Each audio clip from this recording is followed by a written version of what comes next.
Hi, I'm Tyra G, your host to Frankly Speaking with Tyra G.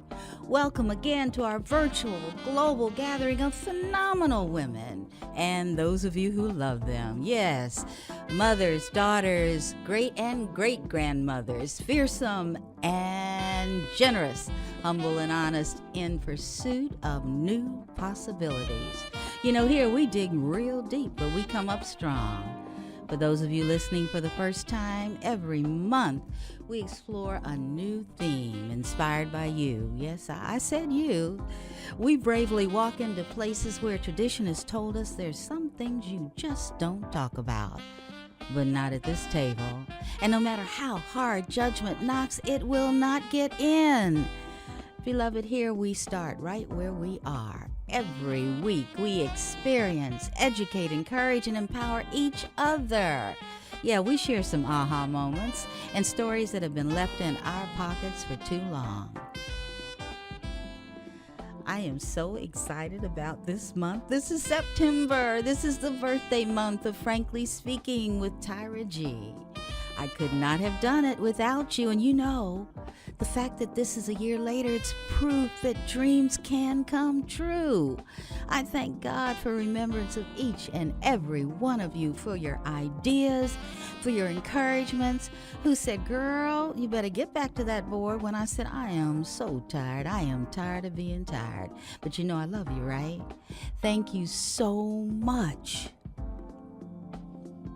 You're listening to Radio Fairfax, Fairfax, Virginia, on your TV, computer or mobile device, and webcast every Saturday night at 8 p.m. at www.radiofairfax.org. And you know what? Saturday's a date night, so if you're busy, you can catch us later on our podcast on YouTube. Just type in Frankly Speaking with Tyra G.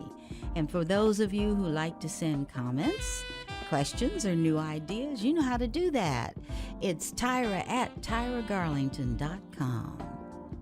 Thank you so much for tuning in. And thank you, Courtney Nero, who composed and is performing the Frankly Speaking theme, and his very creative mind named it I'm Listening.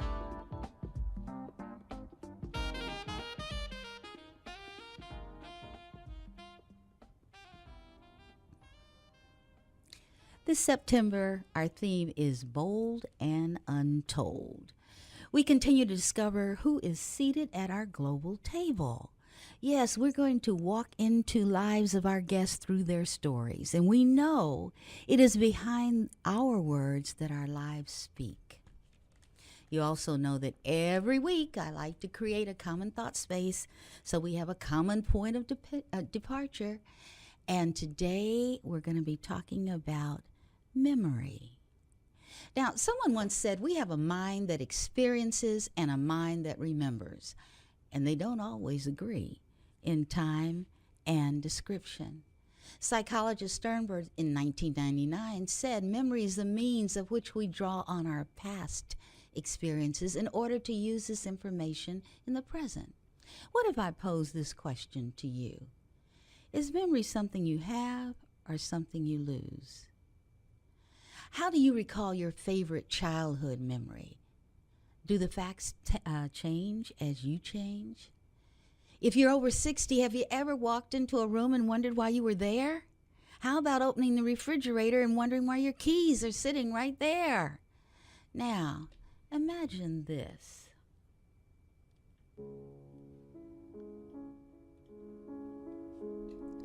You open your eyes to see two people attending you. In the distance, there are red lights flashing. Where am I? One of them is a beautiful lady. She's holding your right hand with luscious, rosy brown hair resting on her olive green shirt. And the other man is short with silver hair, wearing a blue denim jacket with one hand in his pocket and the other using a handkerchief to wipe the mucus falling out of his nose. Are you okay, Dylan? He asked. What happened? You can't remember anything. Your head hurts. You can't think at all. Where am I? We had a car crash. We're on the side of the road in the middle of Sydney, near a park, the lady says to you. Who are you? I ask her. She clenches your hand harder. I'm your wife, Caroline. Come on. Let's get you some rest at home. You hit your head on the dashboard pretty hard. She stands up and tries to pull you to your feet, but you pull your hand from her grip. I don't know who either of you are or who I am. Why should I trust you, you ask? You're completely unaware, like a newborn child. You don't know why you were given life or for what purpose you exist. She says home, but where's home? If she's your wife, why can't you recognize the smell of her musky perfume? No memories spring back into your mind, nothing. Your head throbs with frustration. You don't know anything or anyone. I don't know who you are, who I am. Please remember me, the lady begs, kneeling back down and clenching her hand again. You were always there for me. Please trust me. The musky smell triggers nothing. Come on, son. Go home with Caroline and I'll sort out this mess, the man says to you. You stand up and look at the one that calls you son, the one who apparently gave birth to you. To trust them or not to trust them isn't the question anymore. To feel or not to feel isn't the question. But deep down, you don't feel anything, no emotion to the situation. I'm sorry. I don't want to trouble you. Just like me, stubborn, I'll call your brother, says the old man. You have a brother, but you don't remember. If this is how you want to solve this problem, you try to do everything by yourself, says Caroline, with a growing frustration of lack and cooperation. I don't want to cause the two of you any problems. I'm sorry if we had something before. One day my memory may come back, but for now there's nothing. You turn around and start walking off. You look at the two cars on the side of the road, crashed at the noses. People are everywhere, but you don't know where you are and what they're doing. The sound of people talking, the smell of burnt rubber jolts a memory to a recent time. You were in the back seat of a car next to a girl, your sister. Your father was driving, but he had long brown hair. Your mother was in the passenger seat. You were going on a trip. The stench of trucks breaking ahead of you wafted in through the windows. I'm your wife. Please turn around. Don't turn around on me. We've been through so much, yells Caroline, bringing you back to the present. The old man is on the phone. You realize he's not your father. He isn't talking, just staring at you, waiting for you to respond. You look at your hands. There's no wedding ring. You aren't my wife or my father. Both of them are stunned, but no words come out of either of their mouths. Goodbye. You run away as fast as you can. In the distance, they fade. But where are you going? You don't know where you are, and there are no memories, nothing. But you run away, dodging traffic and turning corners. You will see them again soon. You can't feel it in your heart, but you don't know when or where. Wow, that's some kind of story, isn't it? You know, accidents are just one way we can lose a memory.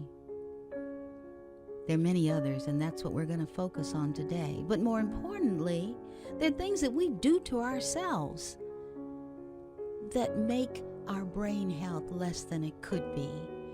After our break, we're going to meet a phenomenal woman who will help you understand some causes and effects of memory loss, what she and we can do to sustain brain health, and some of the social, cultural, and medical responses we have today for loss of memory.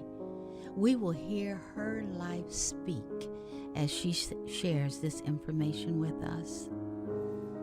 Now, you go grab a snack, okay? Put your feet up. Stay close. And we are back. Well, welcome, Lindsey Vajpey. Hello. Lindsey is the Director of Education and Outreach for the Insight Memory Care Center in Fairfax, Virginia. I'm so glad that you chose to say yes and spend this time with us on Frankly Speaking with Tyra G. Now, you know I prepared you. I ask each one of my guests to do a self-introduction and pretend that you're a book in a human library. And what we'd like for you to do now is give us an introduction that makes us want to read your whole story. I was always really close with my grandparents as I was younger, especially my grandmothers. I had my first opportunity to be a caregiver for one of my grandmothers when I was in high school. And she had moved from her house to our tiny hometown where my family lived into an apartment. And during the move, she actually fell and broke her hip and her wrist. And I was probably a sophomore or junior in high school. And my mother and I took turns every night taking care of my grandma when she came back from the hospital. So that meant helping her in and out of bed, getting dressed and undressed, using the bathroom, and lots of other things. So that was really my first little foray into caregiving for someone. When I was younger, we would go and visit my grandparents at least once or twice a month. They lived a little over an hour away. And I remember that my sister and I would actually argue over who got to sleep with grandma. You know, we just loved being there, loved being with my grandparents. Right. So the same grandmother who broke her hip and her wrist, fast forward to college, the beginning of one of my winter breaks, she fell again and broke her wrist again. And so I basically moved in with her for a few weeks before my school got back into session. And I became her caregiver for the second time. And she didn't have dementia at this point, but just physically assisting her with all the things that she needed, helping her practice her physical therapy, you know, on the off days when the therapist wasn't there, making her meals, and again, helping her with her personal care tasks. And so while I was caring for my grandma, my cousin would come 1 or 2 days a week in the evening and stay with my grandma for a few hours so that I could get a little break, get out of the apartment. So during these times, I would actually go to my other grandmother's house, which was about 20 minutes away, and I would have dinner with her. And she would always cook my favorite things. She would make me orange jello with orange, mandarin oranges in it, one of my favorites.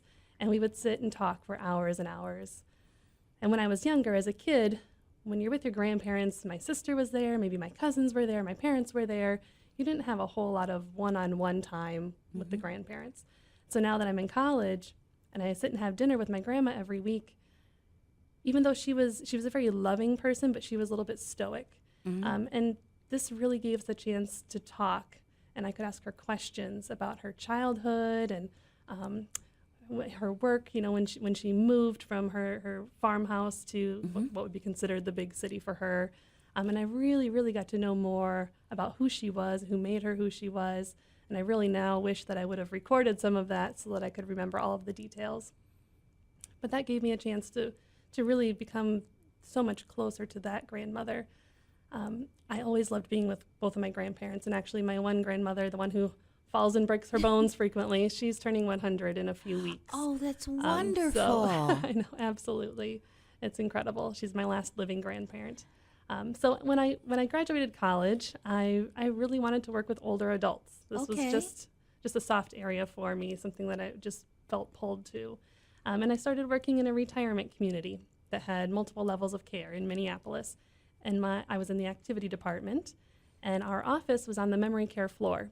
And I really didn't have experience working with those who had memory loss at this point.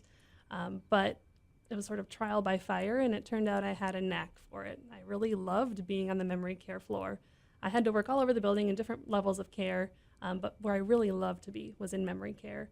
I loved how people were less inhibited than they used to be. I loved how they could look at something that we would see as just an everyday object or an everyday experience, but look at it with such joy, like it was the first time they were seeing that. And I just really felt drawn to working with those who had memory loss. And I was in this retirement community for a number of years, and sort of gained more respect as I went along as one of the leaders, and eventually started advocating for better dementia training for our staff, especially on the memory care floor. I'm going to ask you, because you are depositing some jewels, some pearls, and I want to call attention to those before we move to dementia. First of all, the power of intergenerational love, the power of two grandmothers. But more importantly, now I raised two teenagers. They were not as giving. They probably, now they didn't have that choice. They didn't have that opportunity or that challenge. But many of the teenagers I know wouldn't be willing to give up date night to be taking care of grandma who broke her hip and her wrist. And kudos goes out to you and grandmother who is turning 100 years old. And the other thing is, I'm sure they have expressed to you how special you are, Lindsey, and how much you've given. And I know that you're not walking this life unobserved. And I heard about your current life. I had no idea what you just shared. And so I'm feeling, my heart is smiling. And I just wanted to underscore that for our listening audience. Okay, now you're dealing with dementia, more training for the staff. So I started advocating we need better training for our staff. What we had just wasn't cutting it. Like when I started in this community, it was just kind of thrown to the wolves. And I had great colleagues who would mentor me, but I felt that was at the expense of the people who lived there, that they had to be the ones to be the guinea pigs when I would try something and it would fail, and then I would learn better. But what kinds of things were you trying? Because I know they're there, and one thing you said we must not forget, they see things that we see every day and take for normal, and they see it as a new child, as something special. What did they teach you? They dropped you into that situation. You had mentors, but what did they teach you in order to better facilitate care? They really taught me how to interact with someone living with dementia, Okay. how to appreciate them for exactly who they are right now, and to look at their strengths. Okay. We get so caught up in what that person loses. They can't do this anymore, and they can't do that, and these things have changed. But to really look at someone for who they are right now, and how can we tap into what makes them them. There were lots of stumbling blocks along the way, as there are for most caregivers, whether you're a personal family member or you're a professional. People who say, I told you that, don't you remember? Yes. So learning those kinds of things on the job that, okay, don't say that doesn't help anyone. So learning how to communicate, how to interact with that person. It was a wonderful experience. I had a wonderful team of colleagues, and my boss was so supportive. I was going into this at 22 years old. I'm listening. I am hearing you. Yeah. Yes. And a year later, I was actually promoted to manage our department at 23 years old, managing people who were, easily 20 years older than me, who had worked in this field for a decade or more.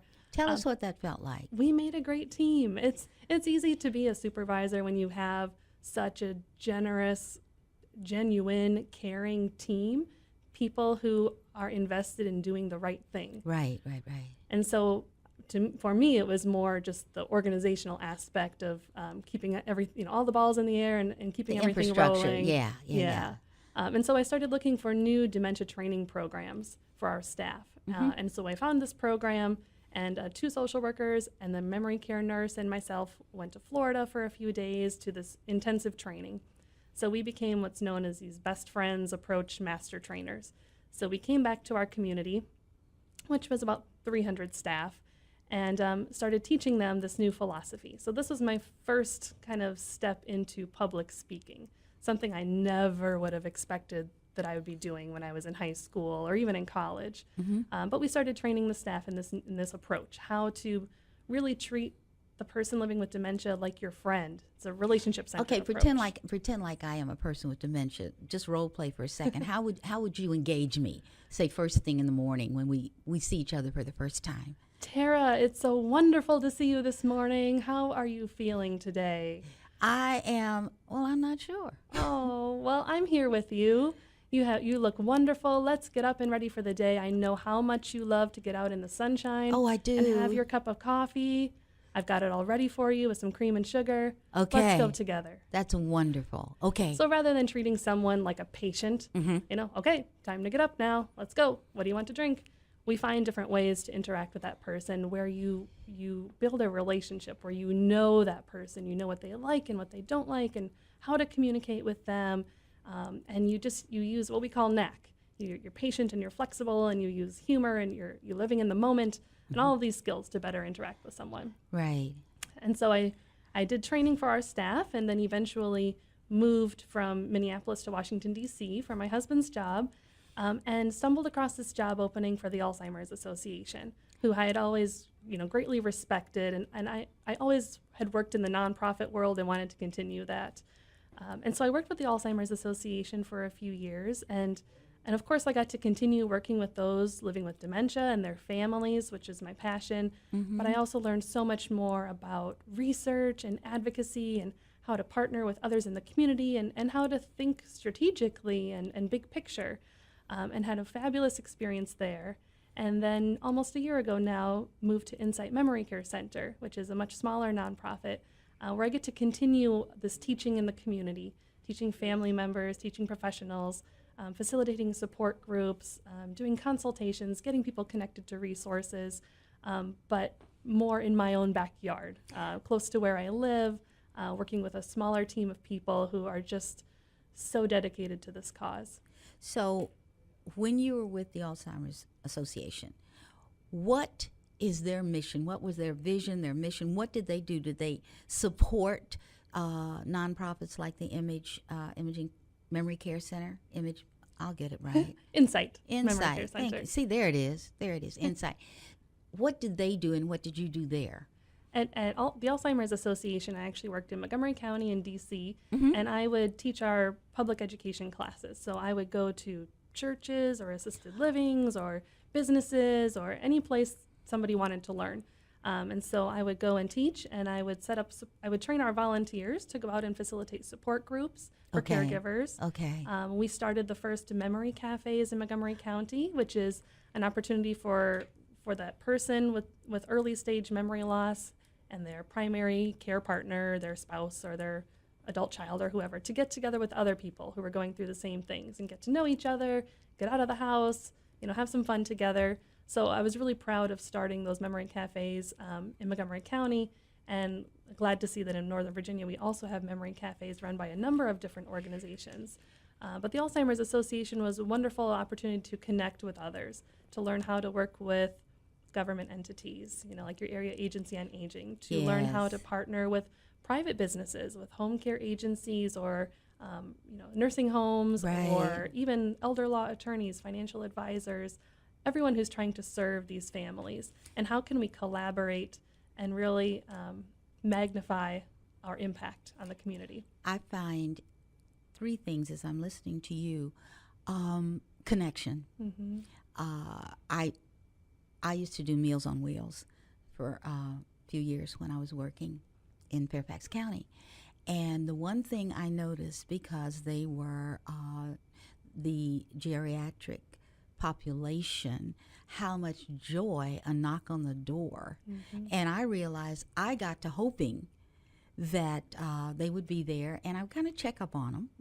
But the other thing, Lindsey, is we have a culture that sometimes likes to hide the people we're talking about. They don't like to talk about them. And if they're a member of the family, I don't understand how we get to a place called shame when we lose certain function, because that person is still that person. It seems like everything you said in your training does not allow that to happen. Everything you're doing is a positive deposit.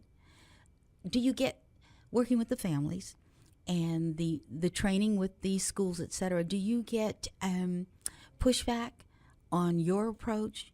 Are there challenges to teaching? Or is everybody just totally receptive? Oh, we can do this. This is wonderful. People are really receptive. They're looking for some way to do better by their loved one or by the person that they're caring for. They know that what they're doing at home doesn't work. I mean, most people, we think of it as common sense, like the way that I treated you in our role play. Yes. It seems like common sense, but not everyone does that. Or maybe it's a family member where you just have this built-up history. You have this way that you've developed of communicating with each other. If your spouse is, maybe you're used to challenging each other and bickering with each other and proving your case, and you just have these things that you build up. But now you enter dementia into the picture, and it doesn't always work that way anymore. You can't communicate in the ways that you used to. So families and professionals are just hungry for, what can I do? What can I do to make things better for my loved one? But what can I also do to decrease my own stress? Because I see that this isn't where working. I want to go. Right. That's where I wanted to go. And I also, I'm sure there's a psychological base in the training that says it's okay to be angry, because that person you've loved for 30 years cannot communicate. It's okay. And helping that person to reformat their expectations of the relationship. And I think, at least I was married to a gerontologist for 20 years, so I was very immersed in the kinds of things he was doing, and particularly with the area agency on aging. One of the things that seemed to be difficult was the process of healthcare delivery systems to them, but also dealing with the mind of the caregiver. And everything you said so far, to me, is a positive approach to retraining, because that's what we're doing now. We're retraining, unlearning expectations, and setting new ones. But I'm imagining, and I want you to talk a little bit, I love the idea of the memory cafes. Tell us a little bit about what happens, how many people would show up, and what it would be like. I'm going to a memory cafe. So a memory cafe usually meets maybe once or twice a month. The one at Insight meets twice a month. And we get together, usually, maybe 8 or 9, 10 couples get together. Okay. So it's a big group of people. And we have a theme each session. So, for example, last time we made gratitude gardens. Oh, so what is that? So our recreation therapist put together this project for us where we would the couples would work together to write things that they were grateful for as a couple on these leaves. And then we would cut them out and glue them onto these pots and paint the pots, and then plant herbs or succulents in each pot. And so the thought is to nurture this plant like you're nurturing your gratitude, basically remembering the things that we're grateful for. Even though we may be facing losses and challenges, what are those blessings in our lives? What are those things that we need to draw upon to give us strength and positivity? And so the Memory Cafe, the couples would work together, for example, on that sort of project. And then we have dinner together. So once a month we do a potluck, so everyone can just bring in whatever they want. And we always have a great spread, we have enough people there. And then the other time in the month we order pizza for everyone. So that just takes the pressure off of having to plan dinner and cook dinner. Right. You get to be together with other people, enjoy a meal, be social, but also be in an environment that's non-judgmental. No one's going to look at you strange if your loved one repeats themselves, or if they eat their food with their fingers, or just they can be themselves, and they get to know each other so well. Most of our couples come back every single time, so it's coming back together and having dinner with friends a couple times a month. And I'm hearing, I love when you said non-judgment. For me, when you were talking about the gratitude garden, I was thinking they are creating a spirit and a place for total acceptance. And I'm coming to see you. Good. I hope you do. I am. I'm so excited about this. And when you said gratitude gardens, and I love that, and I want to see one, and I think there are more places than environments that have people with dementia that could use gratitude gardens. Oh, absolutely. Let me ask you this.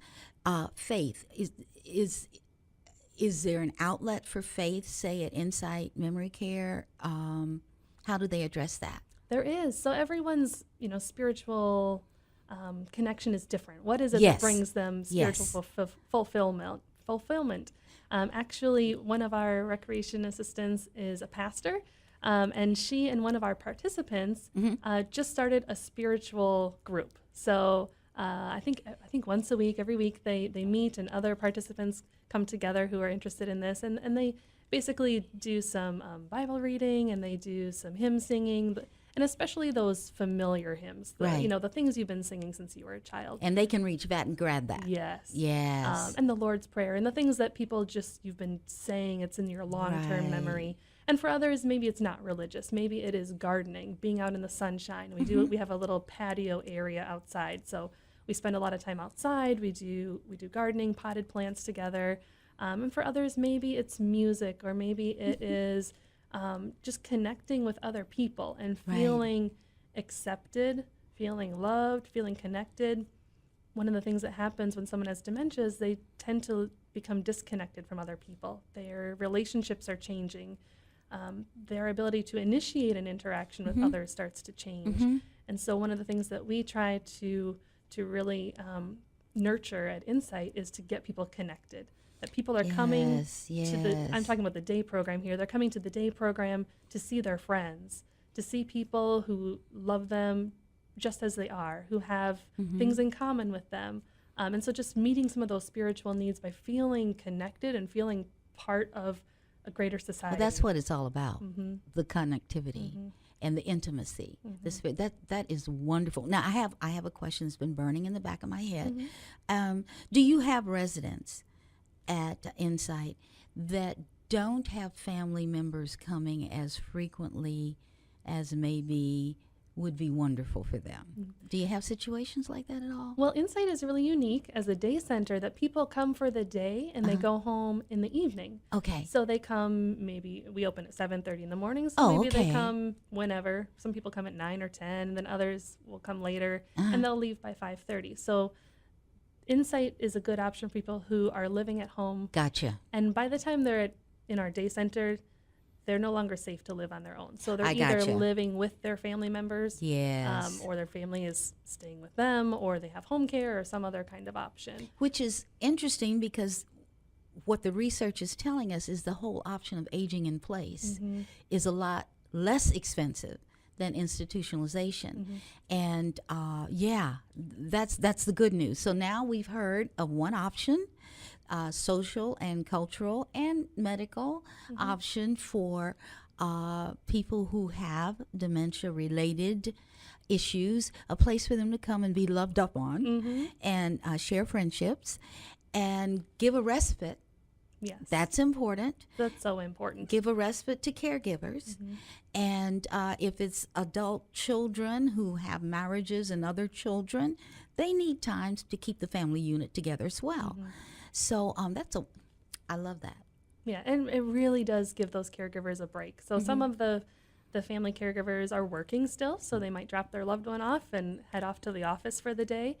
And others maybe are a spouse who's retired and at home but just need a break. When you're a 24/7 caregiver, I know. when your loved one is up in the middle of the night or wakes Yes. up at 4 in the morning and doesn't want to go back to bed, Right. when you have to pretty much provide constant supervision, they need that break. So this gives those maybe spouses, those family caregivers, a chance to take a nap or to pay bills or to go to their own doctor's appointments or to go do something fun Does with Insight friends. take them, all right, if they're dropped off and they have doctor's appointments, do they do that, or is that still the family's responsibility? The family would still do that. Okay. Okay. We do, within our day center, we have 3 different levels of care. And Okay. so our late stage level of care, called our Coral program, people can stay in this program through the end of life. We have hospice agencies who will come and visit their patients at Insight. Oh, really? Right. So there's a lot of support built in here. One of the things we do is try to get people connected to resources, whatever Okay, that that's is. important. Now that is very important because often people don't have that information. They didn't know. I've heard people say, "I didn't know I could do that." Right. I didn't know what Meals on what I can get that.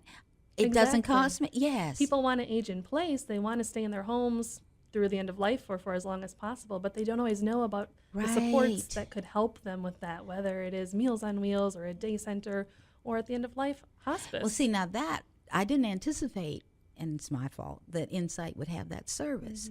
So that is the most advanced memory loss patients, right? Now, someone will bring them in hospice, will meet them there? Is Yep. that? Oh, Yep. wow. So they choose their own hospice, as everyone does, and their hospice nurse or social worker or volunteer or chaplain or whoever can come to Insight to do those visits. Because Okay. hospice comes to wherever you are. So they can come to your home, they can come to a nursing home, and they can even come to Insight. That's wonderful. I have a very soft place in my heart. Hospice was very much a part of the life of both my mom and dad at end of life, and I am amazed. And the one thing I remember, I had to make a business trip, and my mom was in hospice, and it was time was running out, and one of the nurses said, Tyra, you go ahead and do that. If something happens, we don't think it will before you get back, it would be an honor. This is what, an honor to be with your mom through her transition. And quite frankly, that blew me away. Mm-hmm. But the kindness, and then the volunteers. Like you are very special. You're an angel. The angels that work in that kind of environment, just to give. It's wonderful. Mm-hmm. It's a blessing. And we who have not experienced that, we who don't understand how significant intimacy is throughout life, need to understand there are people there who love us through that. So that's wonderful. So that's the choral. Now you've got 2 other levels.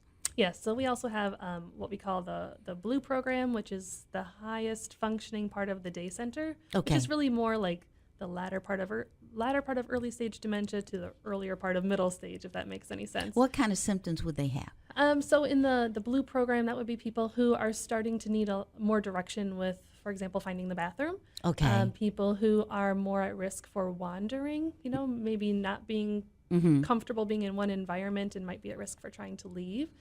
People who are needing a little bit more assistance participating in activities. They need more kind of someone guiding them, versus giving someone an instruction and they follow through. Somebody who needs a little bit more just love and help along the way. And then in the Orange program, that's kind of the middle program. So it's Blue, Orange, Coral in the day center. The Orange program is more the latter part of middle stage. So where that person really is needing more significant personal care assistance, needing the activities modified to such a way that they can continue to participate, where the activities are more of like a one-step direction, where there might be repetitive motions, where people really, really start to draw more upon music and that long-term memory. And so each group is people are grouped with their peers. Okay. So that they're with people who are like them, where they are participating in activities that are person-centered. So the activities are developed based on the interests of the people in that group.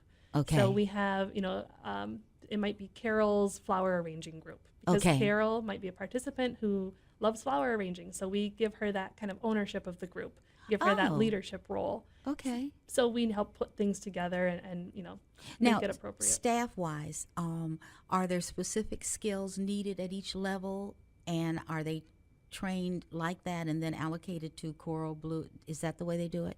So each group has a consistent set of team members. Okay. And Insight, all we do is dementia care. So everyone there has dementia. That's their primary diagnosis. So we do intense training for all of our staff continually throughout the year. Okay.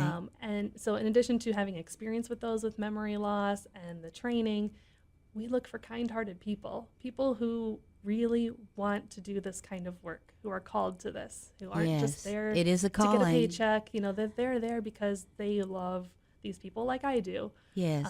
And so it's wonderful to see the connections. You think of someone with Alzheimer's disease and having short-term memory difficulties and think, how could they get to know a new person and remember them? But I'll have people stop me in the hallway and say, you got a haircut. Yeah. They may not know my name, but they know that I am familiar and that I'm friendly and that we know each other somehow. And they'll notice something like a haircut. I think it's a spiritual level, because I've had that experience. I visit sometimes healthcare facilities, and there are times where, someone will tell me, well, that person's non-responsive. And I'll go in and, just rub their arm. And I said, hello, I'm here to tell you you're loved. And, they will move. The power of touch, whether it's verbal or physical, they're still there, and we have to remember that, because God willing, all of us are going to go through a stage to get to that age. So, yeah. And the importance of touch, that's huge. Oh, yeah. As people age and maybe their spouses have passed away or no connection, they don't get that loving, intimate touch very often, that hand holding or hugging or, cuddling up with somebody, on a chair. They get help with changing their clothes and taking a shower and things like that. But that loving touch, So I will give people hugs all the time. I ask them first, Jean, can I give you a hug? And of course, she says yes. And I give her a big hug, and we both really enjoy that moment. Or holding someone's hand, or, rubbing their arm or their back, or it's just really, really a good way to connect. When the person with dementia, as their dementia progresses, their ability to keep up in a conversation changes. Yes, they yes, can't yes. have a back and forth conversation, but you can communicate through touch, through tapping into the senses, through those nonverbal signals. And nonverbal, they are fine. You can sit and hold hands with them and eye contact and smile, and they're just fine. Oh yeah, They're having their own, it's a silent conversation. Yep. And that's something we don't really know how to do that well. One thing I wanted to point out is the need for touch is intergenerational. People who are singular or isolated long for that and don't often have an outlet, oh wow, this just, it's amazing. But before we run out of time, you've got to tell about the cruise. Oh. You've got to share, start to finish now. Planning, packing. Can you do that? Sure. Okay. So one really unique thing that we do at Insight is we have what we call a caregiver cruise. So this is the 4th year that Insight has had a caregiver cruise, and our executive director, Christy, organizes the cruise. Okay. She wasn't always the executive director. She used to have probably more time to do this, but she organizes a cruise where we take couples. Typically it's spouses, where one person has dementia and one is the well spouse. Okay. And this summer, I got to go along for the first time. And we went on a cruise out of Baltimore, and we went northeast through New England and Canada. And we had 5 different ports. Oh, wow. And we took 7 couples with us. And we organize everything. When one person has dementia, the ability to travel changes. Yes, And that's what I want you to talk about. The ability, so that for that person to be in a new environment can be very disorienting. And for the caregiver who's bogged down with all of the day-to-day and managing the house, managing the bills, managing the care, the groceries, the everything, they don't have time to plan a cruise, and they may not have the experience to think through all of the steps to make it successful. So these are families who are used to vacationing together, who miss vacationing together, and now see a new opportunity to do that in a supportive environment. Okay. So we plan everything. We actually get on a bus at Insight. Everyone parks there. We print the luggage tags. We do all the legwork. And we take everyone to Baltimore, and we guide everyone onto the ship, and we decorate their doors so they know which room is theirs. And we just spend a lot of time together. We have dinner together every night. We go on all the excursions together. We book all of the excursions. What kind of excursions that worked? What kind of We excursion? do a lot of variations. This year we did a lot of variations of bus trips. Okay. Because we knew with the group that we had along, there were a couple of people who would maybe struggle with something a little more strenuous. Okay, all right. So different variations of bus tours, double-decker tours, hop-on, hop-off tours, things like that. And so we all go together on the excursions, and we offer respite for the days at sea. So we had 3 days at sea on this cruise. And so for those days from 9 until 1, all of the people who were living with dementia would come with Christy and me, and actually her 14-year-old daughter was our volunteer, so she was there too. And we would plan fun things to do together. And so all of the caregivers could go take a break. They could read by the pool. They could go have mimosas together. They could go to the spa. They can go for a walk, on the track on the top of the ship, and just got a break. Because it gets to be a lot when you, as much as you love the person you're caring for, to be with them and guiding them and cueing them and monitoring them 24/7, you just need a break. Absolutely. And people sometimes forget that and get in trouble themselves, stressed out. And yeah. So we had a fantastic time. One of the highlights for the trip for me was when we were in Bar Harbor, Maine. We did our bus tour kind of early in the morning, and we decided let's all go have lunch together before we split off and go our separate ways for the rest of the time we're in Bar Harbor. And we decided to stop at this restaurant that had a patio overlooking the bay, the ocean. So we stopped there, and I asked, can we sit outside? Oh, sure. Would you like to sit on the water? Yeah, that sounds great. So they lead us through the patio, and then pretty soon we're walking down a gangplank, and there's a floating dock. Oh, my with gosh. These long picnic tables with umbrellas over them. And we got to sit right there on this floating dock, the whole group of us, having a ball. We had lobster. Some of us cracked the lobster. Some had lobster stew, lobster rolls. Tell me some of the reactions. What were they saying? Oh my gosh, people were just in heaven, in absolute heaven. It was such a sensory experience to That's be there what- on the yeah. dock. It was Yes, sunny, sensory. and you could see the birds and the ducks, and Yeah. you could feel a little bit the sway, being on the water, and just pulling people back to previous times in their lives, where you're picnicking, you're with friends, Yes, you're eating yes. out. And Maine is big on blueberries. So I think all of us had some version of a blueberry drink, a blueberry beer, a blueberry mojito, a blueberry something. And it was just a fantastic experience of being together and just having a wonderful time. Who thought of that? I mean, Christy. I'm thinking to myself, who does this? Yeah. It was an idea that came out of one of our support groups that Christy facilitated years ago, that the families really missed being able to vacation together. Yes. And so Christy said, well, maybe we could all go together somewhere. We could offer some support so you're not alone, so you can get a break. Were they taking a lot of pictures and everything? Oh, yes. Okay. We have tons of pictures. And videos so they can, memories, making memories. If you visit our Facebook page and you scroll back to early July, you'll see our pictures on there from the cruise and our little kind of summary or little snapshot every day of what we did. It was just wonderful. While you just said go to our webpage, how do people connect with Insight Memory Care and with you? They find us through a lot of different avenues. We're a small organization, so we don't have a budget to go out there and put up billboards or do TV ads. People find us through the Area Agency on Aging, so they'll call Fairfax County, and Fairfax County will, share their resources, but also tell them about us. We work with a lot of different businesses in the senior service industry, so home care agencies and assisted livings and elder law attorneys and all kinds of folks who, we make sure that they know who we are, and we invite them in to see what we do, so that when they run into these families who could use some services, that they can send them to us. And a lot of people will just find us by searching on the internet. They'll look up, dementia, Fairfax, Virginia or something, and they'll find us there. And so many families I hear all the time, I facilitate our support group, so I hear this when new people come into the group and our existing members are singing the praises of Insight. I'm not paying them to, they call us a lifesaver, or they call us a blessing. They don't know how they could continue keeping their loved one at home and safe and happy and well cared for without having these services. Now, let me ask, I'm sure this question is on our listeners' minds. Cost of having this kind of wonderful, blessed care. Is it exorbitant? Is it complemented by some other financial support? How does that work? So some of our programs are free and some have a fee. Okay. So our classes for caregivers, our support groups, our consultations, memory screenings, memory cafe, those are all free. Okay. Some of our early stage programs have a fee. So we have an early stage social group. We have some couples programs. There's a fee for those. And then our day center, which is what most people kind of know us for, the day center does have fees. We are a private nonprofit organization.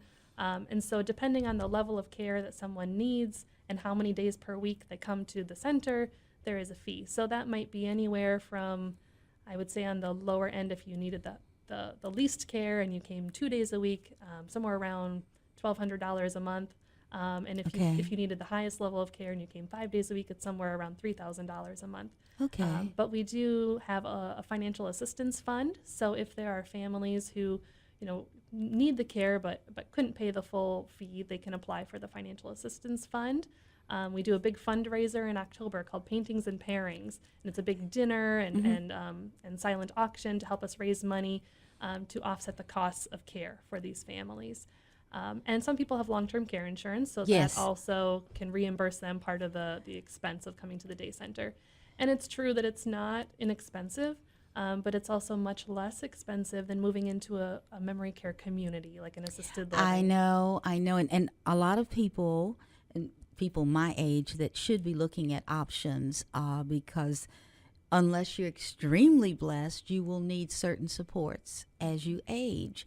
And it's a conversation that's not, you don't hear it on the radio every day. You don't see it on the TV every day. Health care for the senior, for the aged, is a challenge and a blessing. And we've come out of the dark ages. That's the good news.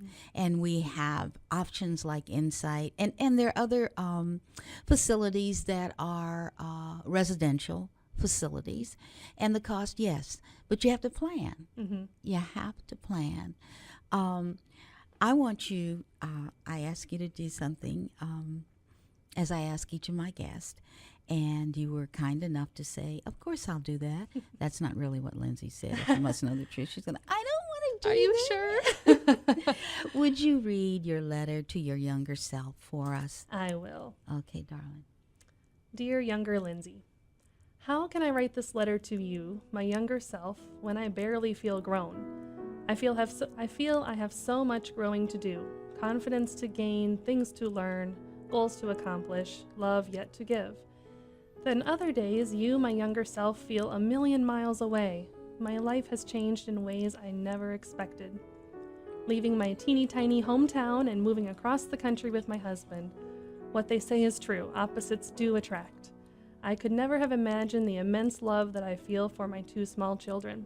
I would go to the ends of the earth for them, as I now realize my parents would do for me. It's amazing to watch them grow and being the most important person in their lives.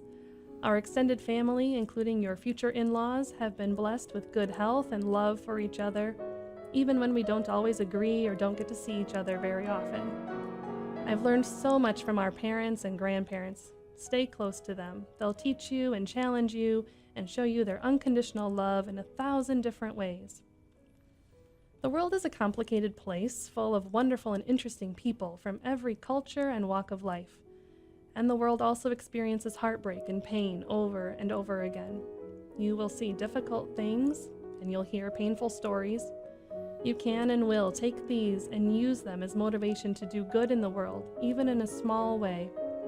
Everyone contributes something to this world, but don't worry so much about what your contribution will be. Just follow your passion and create opportunities to leave your footprints on this earth and on the hearts of our others. Mom tells me that she always thought of me as conscientious. I suppose that word does describe me. But over time, I've also learned that I have to do what's right for me, not just what's right in the eyes of other people. When you're young, it's hard to be yourself when you don't really know what that is yet. What I am is what has brought me to this place in my life, healthy, with a loving young family, the ability to give to others and teach my children to be part of the larger fabric of society, a job that has true meaning for myself and to the families that I serve, and a faith in a higher power. You'll do fine. Don't worry about it. Have fun, make memories, and don't take for granted how loved you are by God and the people in your life. Well, all of you heard the angel that sits across from me. Lindsay, thank you so much. The energy was a gift. The information was a gift. But I think what came across to me as you talked today is your passion. This is so much more than a job. And the thing was, you've been that person for a long, long time, loving both grandmothers, one who has issues about falling. That's the one that's turning 100, right? She is. Oh, yes, in a few weeks. And she actually has dementia now, too. So the professional has become personal for me. Say that again. The professional has become personal. Thank you. You're welcome. Thank you, Miss Tara. Wow. After we're done, I have to make an appointment to come. I can relate to so many of your stories. And for those of you listening, please understand each and every one of you has a destiny. And if you get your passion aligned with your talents, your future life or the life you're leading now is going to be absolutely wonderful. I want you to understand there are days when you say things like, I'm tired of being tired, or you say things like, is this all there is? Or maybe you just go, what? Let me help you understand that you're worthy. Yes, you are. You have a biological and a biblical guarantee. You are fearfully and wonderfully made. You are not your circumstances. What happens to you is not who you are. You have everything inside of you you need to be the person you were created to be. I ask you please to remember these things. You're listening to Radio Fairfax, Blankly Speaking with Tyra G. I'm here and I hear you. Take good care. Until next time, we're going to hear just a couple of seconds from our theme.